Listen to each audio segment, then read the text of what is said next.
Thank you, everybody, for joining us today for Greenland Beyond the Headlines, exploring Indigenous wisdom and sustainability.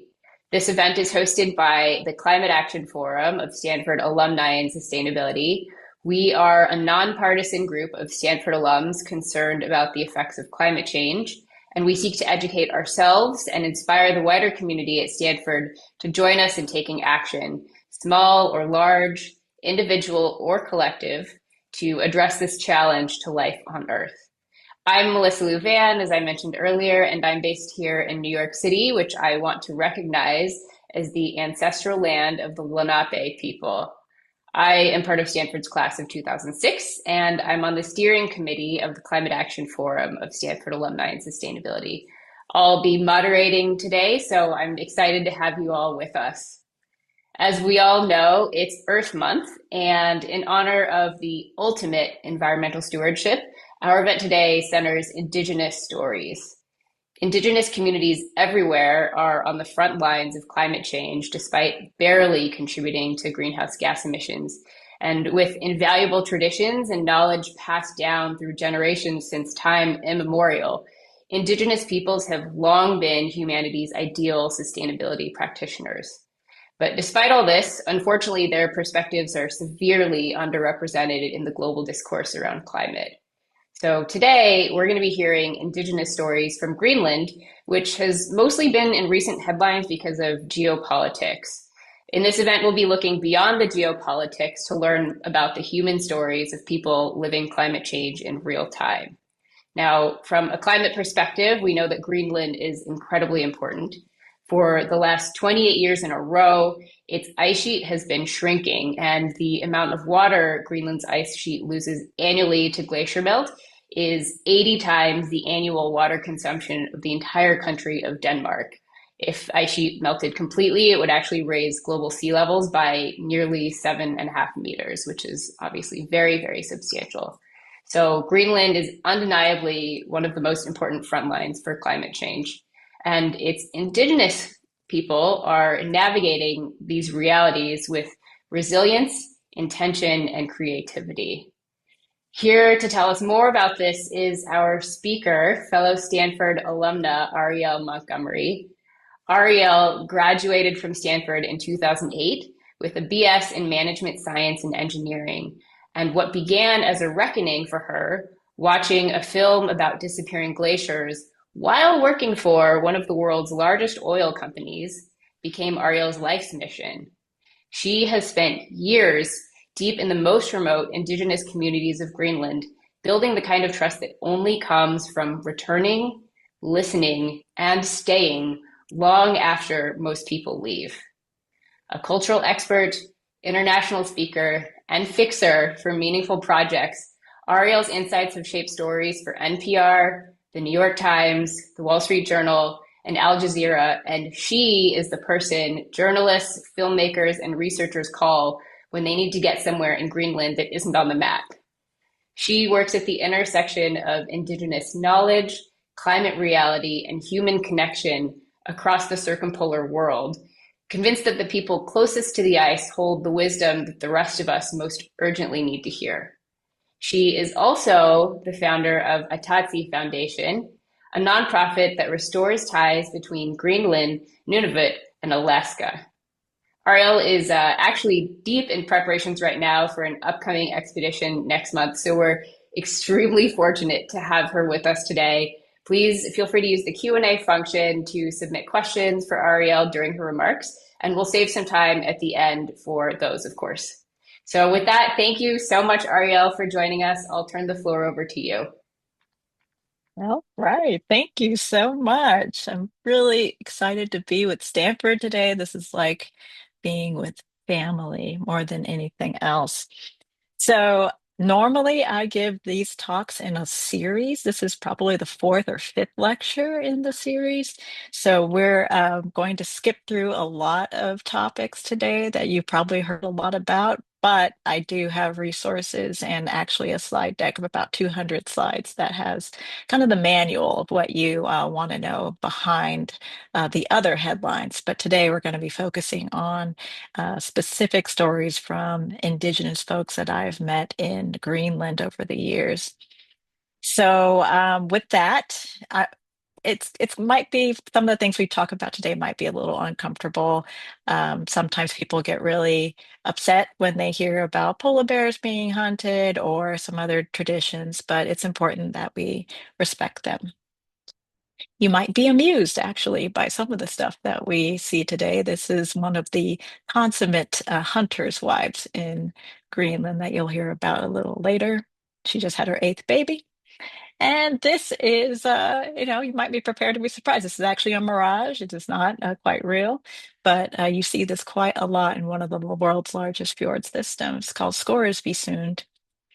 But most of all, for today, our goal is to really feel compassion for the Greenlanders in particular, as Melissa had just mentioned. So going to remote Greenland, not, Nuuk or Ilulissat or the mainstream places, but the remote places in Greenland, the very far northwest and northeast, fundamentally changed my life. So I'm hoping and wondering what these stories will do for you. Now, today, we are going to keep it pretty straightforward, but there are some twists and turns that I have not identified here in this roadmap. But we'll start with Kalessi Unat. That is the name of Greenland, and we'll be using it pretty consistently throughout. I'll give you a little bit of background on the language later. About the Kalessi people, there's actually four different dialects in Greenland, and four different groups, but we'll just call people Kalesi because that's the majority. And then sustainability lessons for the Stanford community and some Q&A. Again, I apologize for having to go so quickly. But as Melissa kind of mentioned earlier, I came to Greenland because of a Stanford classmate. He was 2 years ahead. He's actually Melissa's year. His name is Jeff Orlowski. He's done many films, but his first film was Chasing Ice, where you had like time-lapse imagery, irrefutably showing climate change was happening. And this was in the early 2000s, where there was a lot of debate about it. There still is, frankly. But at the time, it was very turbulent. And so I saw this. I had been working in the oil and gas industry, and I knew I needed to do something. I didn't know what, but going to Greenland seemed to be the answer. And I started going back in 2016. Um, and so, I didn't know that Greenland would fundamentally change my education about everything. I thought I knew, I thought I went in there, I would be able to teach Greenlanders something. I spent a lot of time in Japan, and I had the natural resources, I had the Wall Street. So I was like, I'm going to go in here and help them. But it was the opposite. They totally dismantled what I thought my education had been up until that point. Let's see here. There we go. So it was really not just the first trip to Greenland. It was the sixth trip to Greenland where I watched a whale hunt. It was very uncomfortable for me at first, but I realized that it was liberating to see how the whole community came down to the beach. It was a late harvest. Normally, the whales don't come that time of year. Everything's kind of changing right now with the weather patterns and the wildlife. But everyone came down. Everyone started butchering. Everybody took part in it, and they shared in it. And it was liberating to think of a community that supported one another. Whereas, what I've grown up with is me, I, instead of we and us. So that was really the turning point for me, and that's when I realized that there was something more to this. And that's when I eventually made it to Greenland in the winter in 2022. And that's me walking on an iceberg. So I've taken photos of so many icebergs over the years, but at that point, I never actually gotten to touch one and walk on it. And the hunters gave me permission to do so. And that was another turning point for me. But the things I really want you guys to walk away with today is that you know, I had to be you have to humble yourself when you come to these places. And when you do that, it really changes everything. So, this talk is really more about what I've learned since those first two visits, and now ever since I started going back to the remote places. We're going this year, we go next year. Some of you might want to join us. But this is the part of Greenland that people think they understand, but very, very few actually do. So, with that, this is the thing I'd say in all of my presentations. It's I like to listen to the quietest voices in some of the most wounded places because I believe that they hold knowledge for all of us. So, with that, I'm going to give you a little bit of context on Greenland. You know, we all of us have probably sat in these forums about climate change. We've looked at the data, we've seen the presentations, we've given standing ovations even when we see people speak, but then we go home unchanged. So when I started going to Greenland properly, I came home and I was changed, but it took about 7 years to get there. So we're trying to accelerate that as our goal. So in the end, I really just want you to guys to feel Greenland, not just to see it, because often even when you go on a cruise, you just see it, you don't feel it. So that is really what my work is about. Now, for context, this is the easiest map to understand. Greenland is 3 times the size of Texas, or 5 times the size of California, most of Western Europe. It is actually quite massive. There's some people that say that the maps disguise it, and it is expanded on the map. But um, the thing that people really don't understand is that, yeah, there's 6 municipalities, there's 17 towns, there's 54 settlements, but there's no infrastructure between them. So it's like 74 little islands. And that's what makes getting anything done in Greenland very difficult and expensive because there's no connecting infrastructure at all. But at the moment, everybody's really focusing on South Greenland. That's where a lot of the mining activity is. You can see the big red dot versus in the other parts of the country. And then the far northwest is where Pitufik Space Base is in the very, very far north. But there's no land ownership in Greenland. That goes against the local principles. So, you can own your house, but you definitely can't own the land beneath it. So everyone has responsibility for it. And that is something that reflects a lot of Greenlandic values.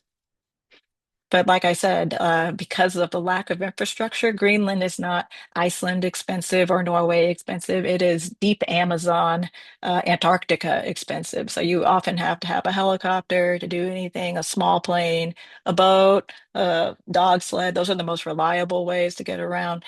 And then maybe a snowmobile. But the snowmobiles break down quite frequently, and then you got to get a part. But the dogs, interestingly, the dogs know where home is. So even if the driver of the sled gets injured or sick or whatever, dies, um, the dogs will get you home. So I actually much prefer being on the dogs versus any other mode of transportation.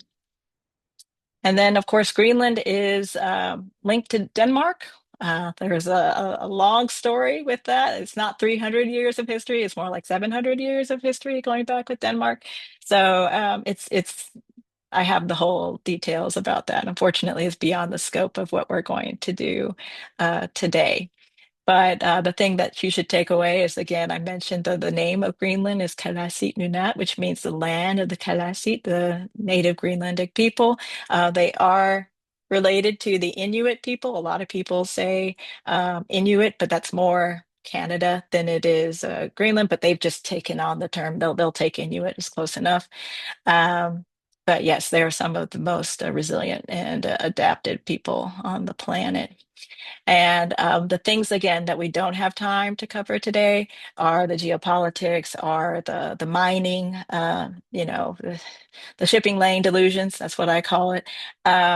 There's hundreds of slides and all the details. I even have a financial analysis of what each mine will yield and how many people will be added to the population. The population would double by 2040 if any mining really takes off.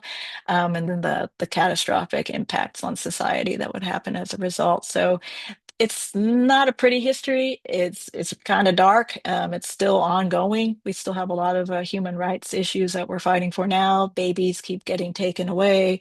There was an IUD campaign that now the Danish government has apologized for, but that they only apologized in 2025. So there's still a lot of work to be done. It's a lot of unfortunate and very dark things that have happened. But the details are all already on my website, and it'll show the birth of the social problems. There was actually an article today about 2025 was the highest suicide rate since 2018. A lot of it because of the geopolitical pressure on Greenland right now, and it might be even worse this year. So there even though I'm talking about some of the more positive aspects of life in Greenland and the remote places, there are still some very, very pressing and challenging issues that Greenland faces, as does the rest of the indigenous world.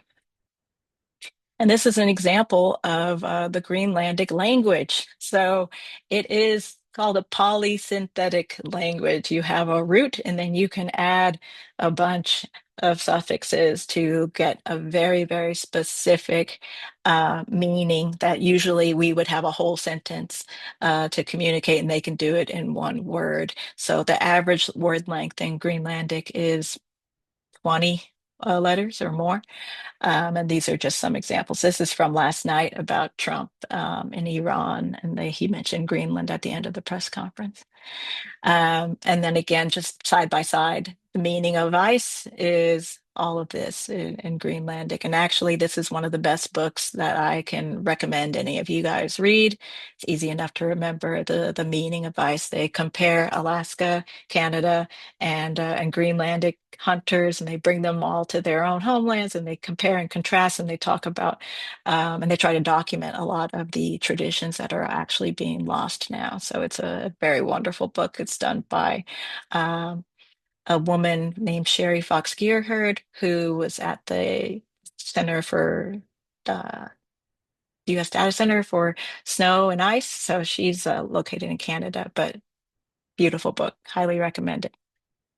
And you can see that the Greenlandic language is very much a dialect of the rest of the Canadian and Alaskan Arctic. So it's very interesting to see how it's, Tutu is very similar to the rest of the dialects. So when Greenlanders speak Greenlandic, a lot of Inuktitut and other speakers from Canada and Alaska can understand each other perfectly. So it's wonderful. But as I mentioned again, this is the language. It's complex, it's nuanced, but you can get very, very specific terminology when you speak Greenlandic. Well, it is the national language of Greenland. So, but of course, Danish is the administrative language, and now you're getting more English speaking. But one thing that a lot of people think is the 50 words for ice. But as I kind of mentioned, there's not it's not that simple. It's not 50 different words. It's like, different scenarios for ice. For instance, this happened just a couple days ago. Um, but you can see that there's ice that's suitable for a snowmobile, sea ice versus freshwater ice, new ice, old ice, ice that's been various stages of melt, ice that comes from a current, like it's all this specific terminology. It goes on. It can be hundreds of words that describe different ice conditions. So yeah, but this is happening more and more because this year has been very, very warm. And so we're having a lot more accidents on the ice. And I've seen dogs almost get washed away because the ice is breaking up this year. In fact, you can't even do a lot of the hunting activities. So it's a big problem. But then you also look at the tracks and see what the bears were doing in order to and the animals and see what's going on with the ice. So this is a bear that I saw, and he was coming toward us and moving or whatever, and then he just right after that turned around because like the ice started moving and shifting under him. And he was like, nope, nope, not worth it. So we actually look very carefully at bear and animal activity to kind of judge the safety of things. And then this is Akaruk Lunge. He is one of the founders of the Inuit Circumpolar Council and was also on the UN Permanent Committee for Indigenous Peoples. And he hated Denmark for a very long time because of the inequalities between Greenlanders and being a second afterthought of Denmark. But now he's advocating, ever since 2025, has been advocating very closely for staying within the Danish realm, the devil you know. But he also has made it a point to say with credibility that the Greenlanders have the most autonomy of any indigenous people on the earth.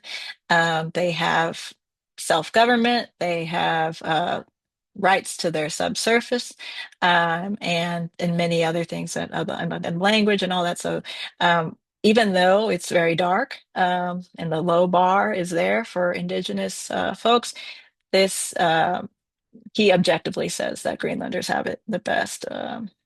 So there's that. Now, this is where all of us, this is our fault. This is where we went wrong. You can see like what the sea ice was doing in 1979 on the left. You could not get through the Northwest Passage. There's permanent sea ice everywhere. And now you can get through the Northwest Passage very easily. A lot of cruises do it in the summer just for recreational uh, purposes. And this is even more damning for the future. You're looking at all these shipping lanes that are supposedly opening up, again, going through a very icy and tricky area. Um, I have a lot of feelings about this, as do some of the people I support, but this is kind of what's out there. The shipping lanes are going to change dramatically with less ice. But the truth of the matter is that that's grossly oversimplified. There's still just because there's less ice doesn't mean there's no ice. So the type of equipment that you need to be able to navigate that and to do it quickly is complicated. The storms that we're getting up there are way more violent, and you need the infrastructure to support shipping, and there's nothing up there at the moment. So it's maybe it'll happen in 100 years, but not in the near term, and not enough to be economical. So yeah, and then the biggest thing, of course, and we'll get into this later from an individual perspective, but um, the ships and the cruise ships are already deserving the wildlife in a very profound way. So it's making fishing and living off of the local cuisine nearly impossible in certain places. So it's a big, big challenge. And then, of course, Greenland's minerals. You've heard a lot about them. What you haven't heard probably is well, first, before we get that there, this is the thing that people like to say. We're managing global supply, and we were trying to diversify this, and oh, it's going to be the most amazing thing ever. This is one of the six operators that are working right now, but the reality is that mineral and mining in Greenland has been going on forever, since like 1782. Um, yeah, it's been done. The concentrations aren't that great. It's um, it's actually not economical at all, and you'd be better off getting some of those rare earths in Brazil, Vietnam, or wherever. But people want to just say that it's the gold mine, but historically on the left, that is all the places that have already been mined pretty substantially. And on the 2026 here, these are the current exploitation licenses. So not much going on right now, but a lot of hope and dreams. But because of all the historic mining, this is kind of how Greenlanders feel. I thought this was a pretty good graphic. There was actually a really long explanation about this in the deck that I mentioned. So yeah, before we get into that. So at the end of the day, it's not that easy. A lot of mining's already been done. and it's not even enough to break away from Denmark in their financial contribution. They give in a block grant 60% of Greenland's budget every year, but mining would not be enough to even mining at scale would not be enough to replace that grant. So just the way that the contracts are structured. But most businesses in Greenland, they fail dramatically. So 90% of Greenland's exports are fishing. And that's the only business that can really do okay. But they've even the National Fishing Company, Royal Greenland, was in the red for the last couple of years because they rely very heavily on overseas fishing processing facilities instead of doing it locally. So that's been out of the money for the government. So it's a pretty dire situation right now, actually. Which is why we're into this problem where you have all these politicians and nuke and basically they're looking to the extractive industries, which would basically be, like in order to get some freedom from Denmark, you have to go back to what caused the problem in the first place. So yeah, it's a difficult situation that Greenlanders are in. Some people want to be independent, but the more recent elections have indicated that being closer to Denmark is what the current folks want to do, and that's is working out well enough. So in summary, when we look at what went wrong, there's two different ways of seeing the land. We have outsider commentary, which is what we've kind of grown up with, and then you have the Kardashian view. So this is important. Resource potential, versus intergenerational responsibility, economic viability, and cultural survival, scientific knowledge, embodied knowledge. And opportunities are often loss, mourning, and caution, and land as an asset versus land as an ancestor or relation. And we'll get into that detail in a moment. But this is the thing that most people just don't get. And so our systems are based on domination, extraction, subjugation. And so when the colonizers came into Greenland, it wasn't just a way of life that was destroyed, but it was like an entire ontology and a way of being with the land and the animals and the ancestors and each other. That was what's destroyed. So, and that just has had ripple effects through the Greenlandic society ever since. So, and I think it's important that we read materials that are written by Indigenous people themselves. And you can notice the tone from like the outsiders, even like Knut Rasmussen or Peter Freuchen or a bunch of anthropologists. You'll hear a certain way that they go about writing with a certain distance. But when you read stuff from Indigenous people themselves, there's a grief and there's a depth to it and profound dignity, which I respect very deeply. But those resources are not easy to come by. So this is moving on to what we actually need. This is an interesting and fascinating topic that makes sense. I didn't realize this until later on, but work with me here. This is what the path is for someone's soul, because there's an immortal body, but then there's the immortal soul, and the immortal soul travels.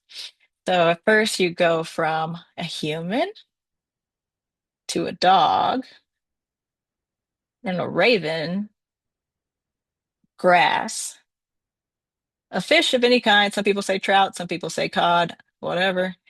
The Greenland seal, the bear, the ring seal, and back to human. And then it's just a cycle that keeps repeating. So, there's an expectation that one has to respect the land, respect the nature above all else, and do not try to outsmart the nature. It'll always come back to bite you. And there's no extraction. You're related to the land. You were the grass at one point, so you have to walk on it with respect and dignity. They believe that the minerals have a soul, believe it or not, and that the animals, of course, are non-human kin. So that interconnectivity is a theme in a lot of indigenous cultures. And in Greenland, they believe that basically nothing stands alone. What happens to the ice then affects the seal. Whatever happens to the seal then affects the hunter. Whatever happens to the hunter then affects the community. It's all intertwined, and they don't believe that sharing knowledge is essential. That no one needs to hoard any particular expertise. No subscriptions are required. So everyone depends on each other for survival. And that was a beautiful thing. That's what I witnessed in the whale hunt. And then there is Sila. That is the main concept. It is not just weather. If you look in a dictionary, you look at Sila and it means weather, but it's so much more than that. And it's a life-sustaining force that represents the interconnectedness and the invisible intelligence that governs everything's existence. And it's consulted, it's what guides you, sometimes personified but always powerful, and it teaches you how to live well with others. And an embodiment of Sila is the mother of the sea, which is kind of how a lot of hunters still, govern themselves, which is the following. You have the mother of the sea. She lives at the bottom. She's got this long hair. And when people break taboos or they do things that are selfish or greedy or whatever, her long hair will, get tangled up with all the animals, and like everyone will starve until the shaman is sent down to comb her hair and make everything right, and then the animals will be released, and there'll be abundance for food again. So it's a reminder that there are some very significant consequences when unfortunate actions take place. But now with the current situation, again, we'll learn more about this in just a couple minutes. Um, the whales are coming later. The walruses are fewer. The ice that supported hunting is now disappearing. So this is kind of what a lot of people see is like the mother of the sea is upset right now, and no one's done anything to make it right. So, in summary, the worldview that I've just described is, um, you know, you have to give everything a deep, deep, deep amount of respect. It, you were once what you were eating.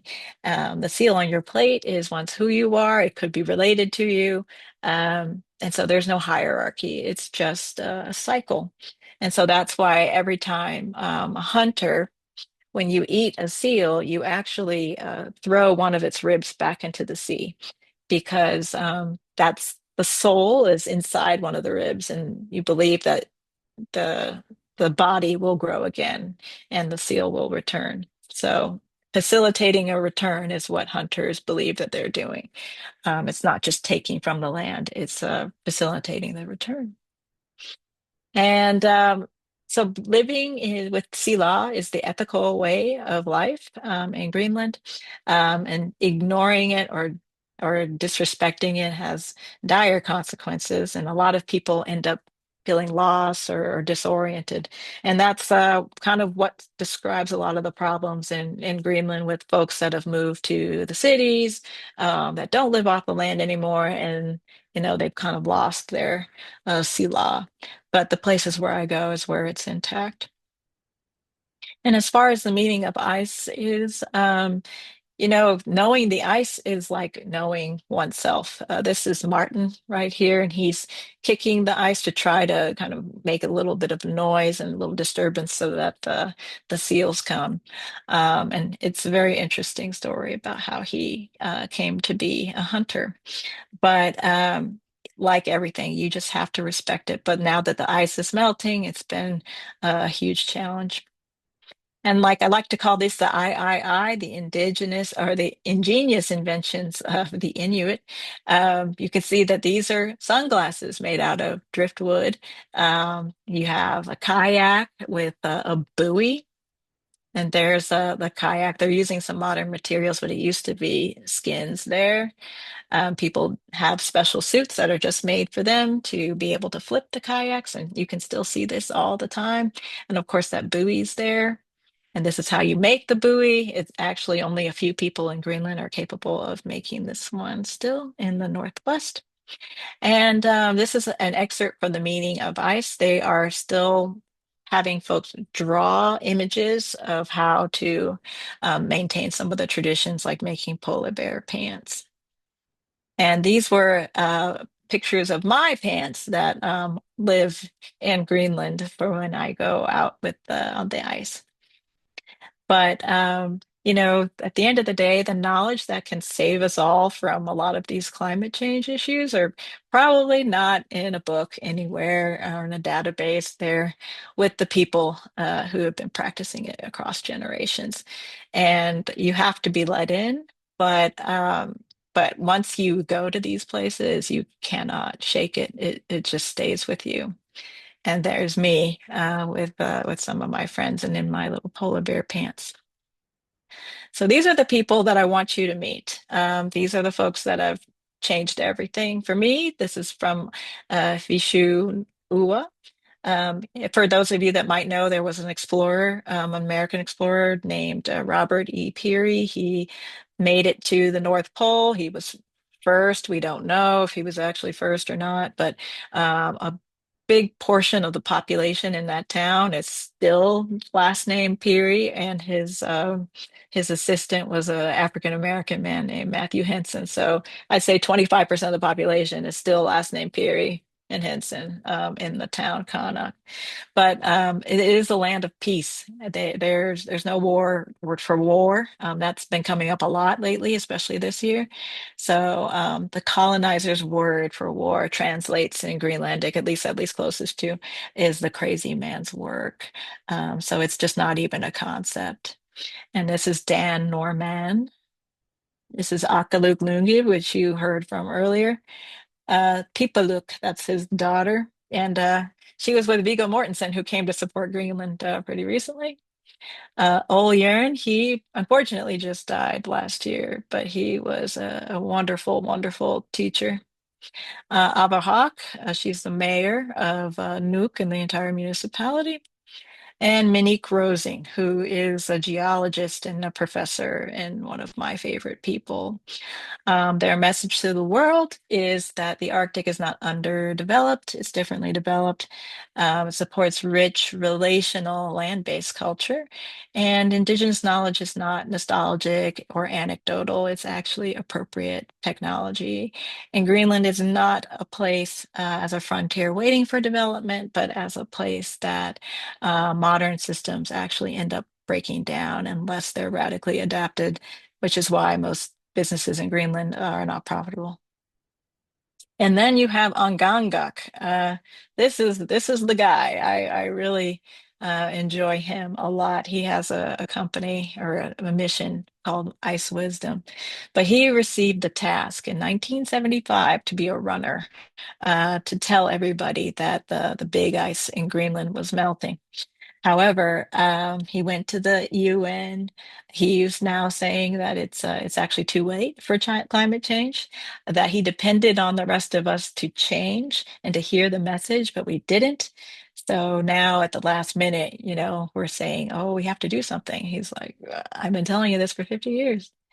So his message now has been adapted to something that people can understand a little more, which is um, ice in the heart of man. That is the hardest ice to melt. It's that disconnection, the greed, the belief that we are separate from the land. As we mentioned earlier, the Greenlanders very much believe that you are part of the land. You were once the grass. So how can you think of yourself as separate from it? And the physical melt that we're seeing now is the consequence of this personal failure of all of us. It is not just one person. It's not just, it's all of us as humanity.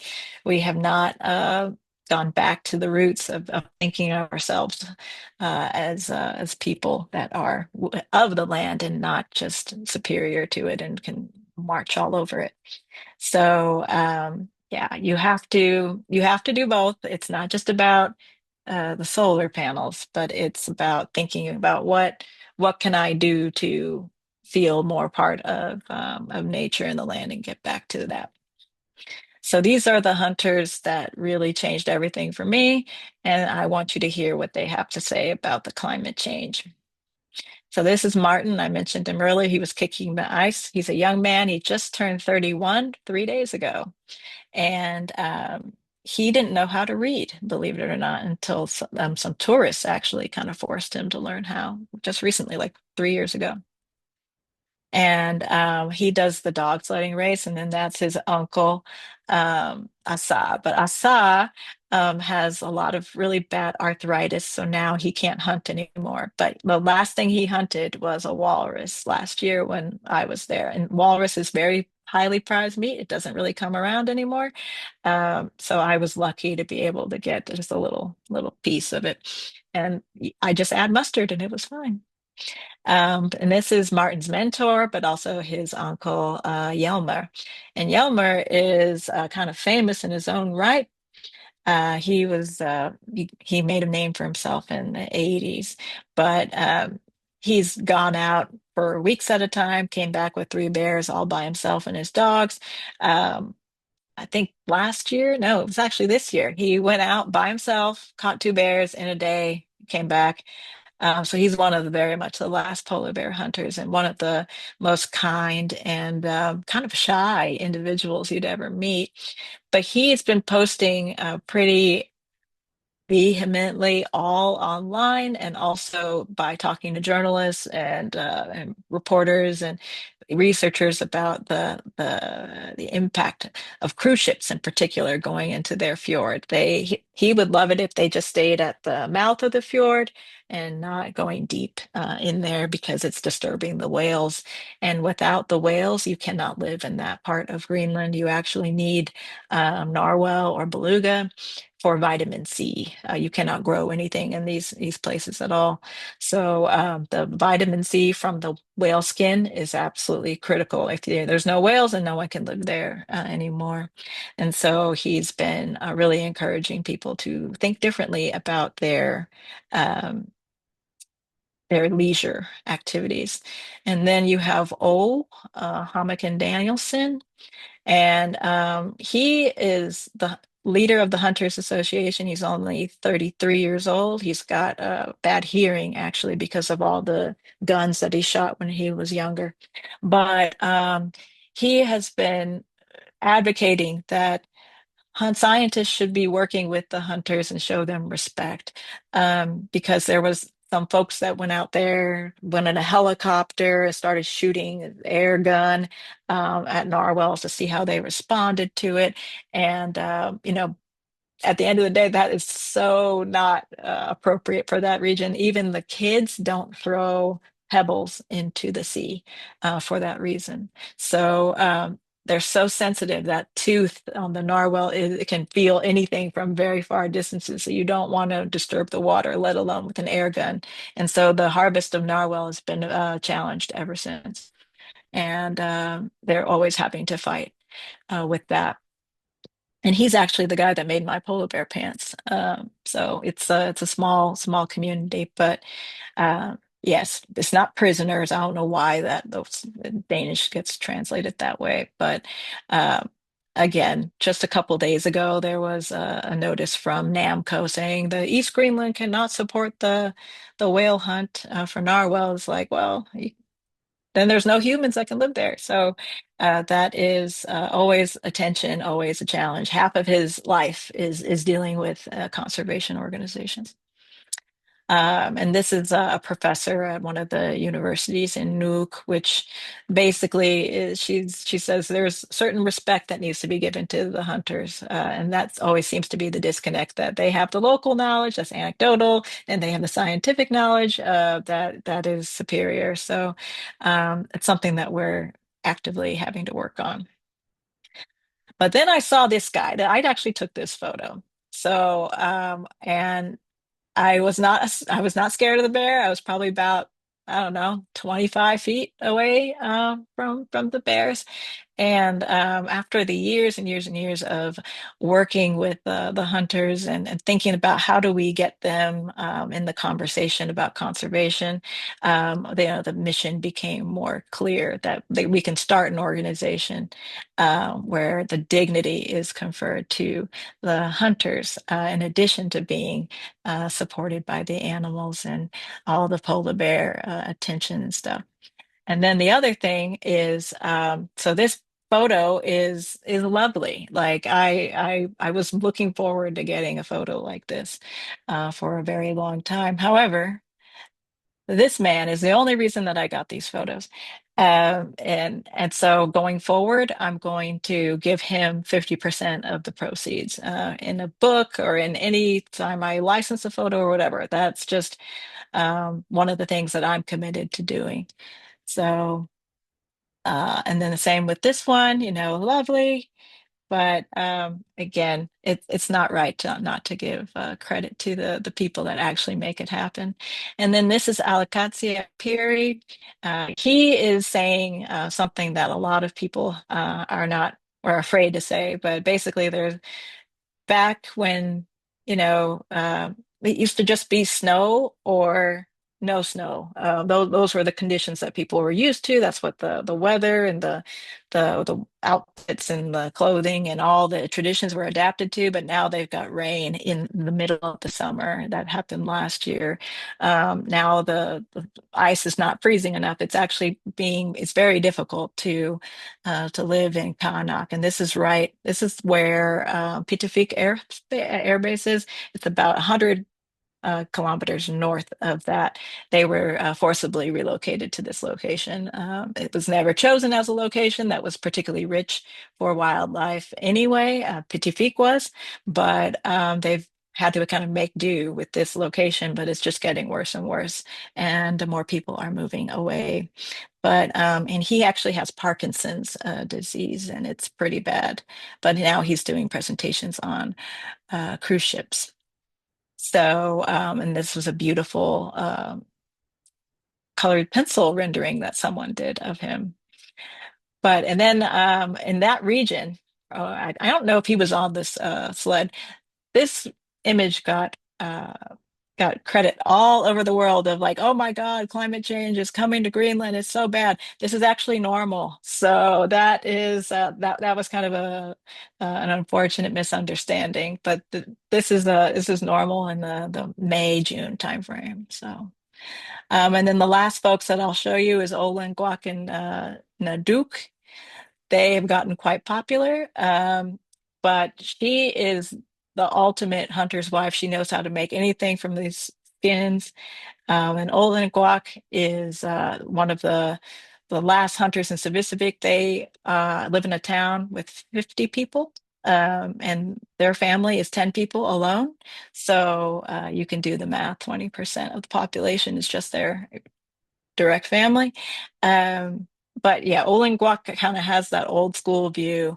If you ask him how long it's going to take, he's like, as long as it takes. He's always looking and scanning the horizon. He's just the best representation of what a hunter is.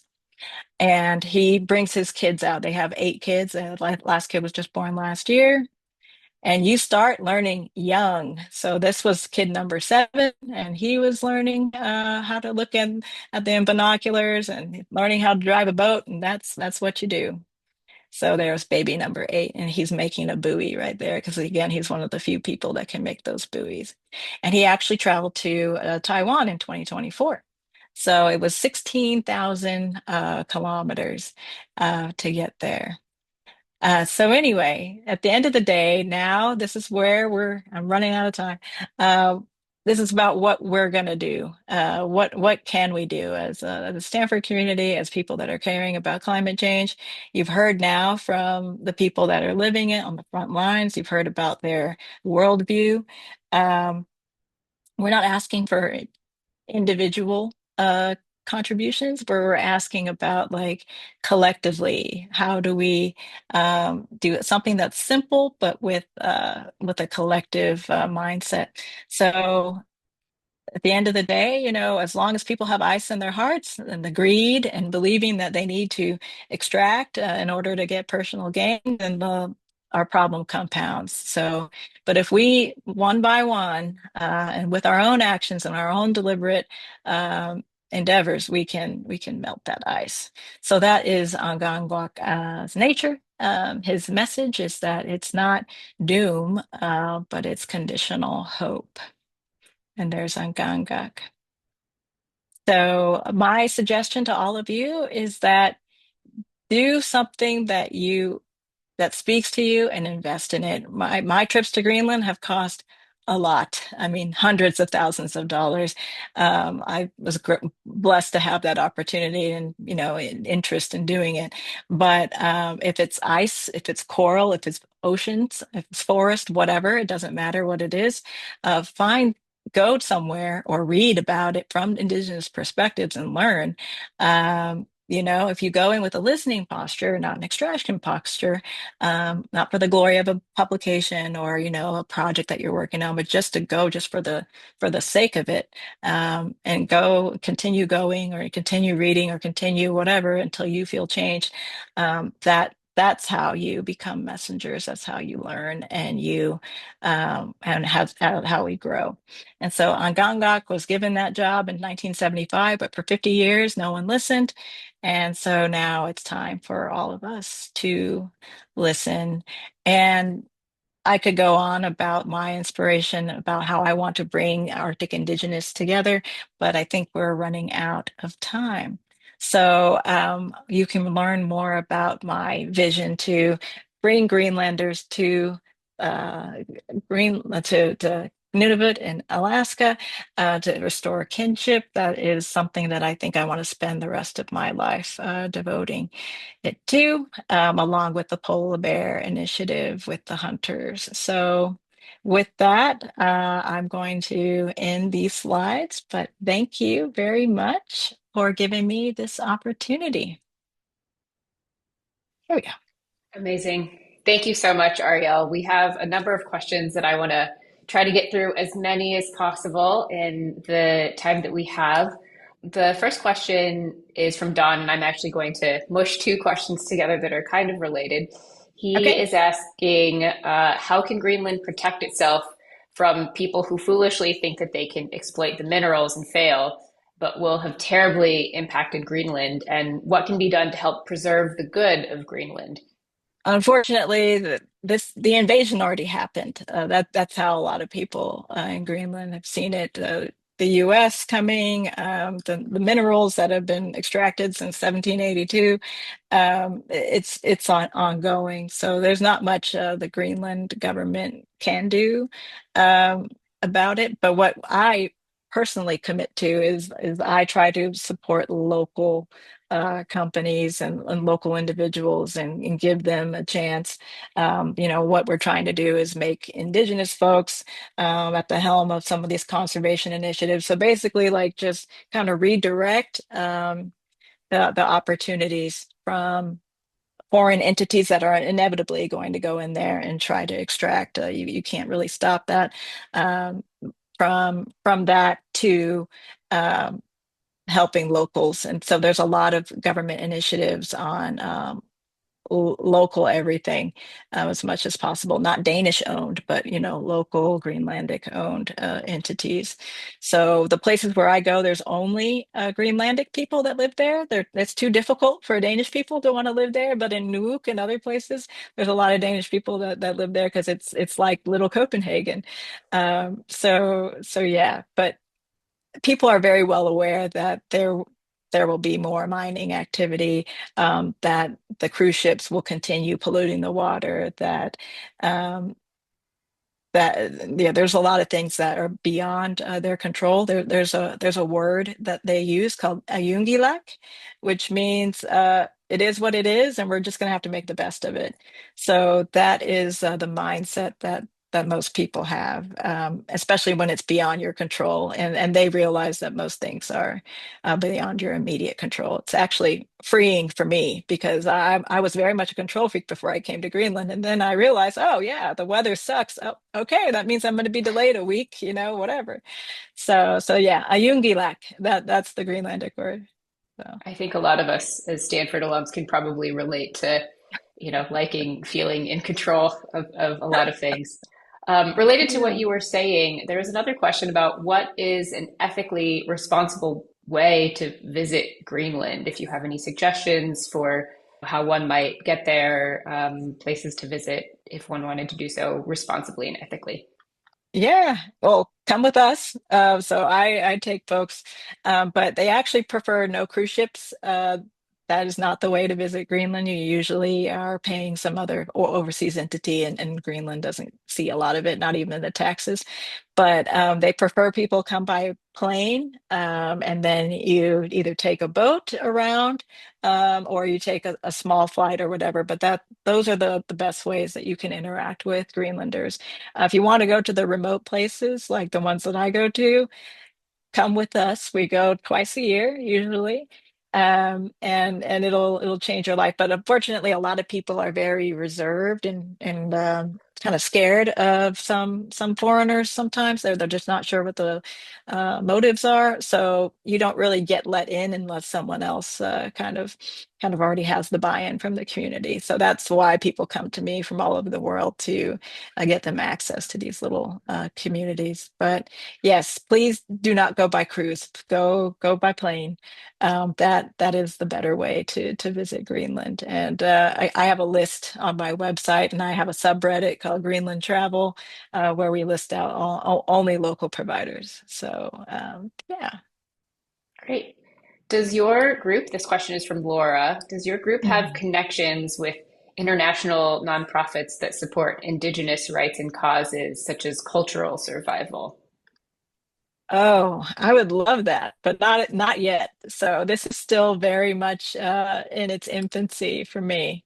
So most of our connections are with institutions in Denmark at the moment, and but I'm looking forward to this being more of a public-private partnership, and very much I would be interested in aligning with other Indigenous groups or cultural focus groups, worldwide. So please let me know. I'd love to talk about that.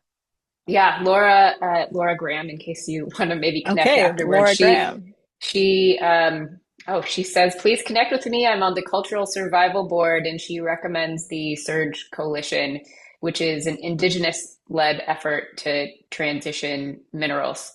So it sounds like maybe Perfect. an interesting person to talk to afterwards. I think we have Yes. maybe time for one last question, and then we should wrap. Are there any novels, books, film, etc., by Greenlanders that you would recommend for folks here who are interested in maybe delving even more? Mm, there's quite a few. I would start with The Meaning of Ice. That is quoted directly from Greenlanders. Um, a lot of the other things, ooh, yeah, like I have it on my website. I have a whole list of things. I prefer books personally. I think you get a lot more out of those. But yeah, for the purposes of everyone here, I think start with The Meaning of Ice, because that really encapsulates everything that we were talking about today. And yes, my website does have a section for resources, where you have a list of books, videos, movies, all that stuff from Greenlandic folks. But Amazing. yeah. And it sounds like for you, chasing ice was a Chasing really ice, important yes, by a Stanford absolutely. alum. Great. Well, I am so sorry, but I think this is what we have time for questions wise. Thank you all for these amazing questions. Arielle, I know that I personally am struck by the message of conditional hope that you've left us with. I know I'm going to be thinking about that for a while. Thank you so much for taking the time to be here with us today, and best of luck with your expedition next month. I know the Thank prep is you. probably really nuts right now. Mm. It was so wonderful having you Definitely. with us.